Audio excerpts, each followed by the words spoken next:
नमस्कार मित्रांनो, लाडकी बहीण योजनेच्या जानेवारी महिन्याच्या हफ्त्याबाबत सध्या विविध माध्यमांमध्ये बातम्या पसरत आहेत। काही ठिकाणी असं सांगितलं जात आहे की 26 जानेवारी प्रजासत्ताक दिनानिमित्त हफ्ता वितरित होणार आहे, परंतु सध्याच्या परिस्थितीत 26 जानेवारी रोजी हफ्ता जमा होण्याची शक्यता कमी आहे, कारण सध्या निवडणूक आचारसंहिता लागू आहे। निवडणूक आयोगाच्या नियमानुसार नवीन किंवा चालू हफ्त्यांचे वितरण आचारसंहितेत करता येत नाही, मात्र प्रलंबित हफ्ते आचारसंहितेत वितरित करता येऊ शकतात। मिळालेल्या माहितीनुसार जानेवारीचा हफ्ता साधारणपणे फेब्रुवारी महिन्याच्या 2 ते 3 तारखेच्या दरम्यान खात्यात जमा होण्याची शक्यता आहे।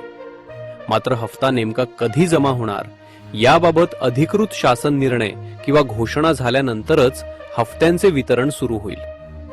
अधिकृत माहिती येताच सर्वात आधी तुम्हाला अपडेट देण्यात येईल।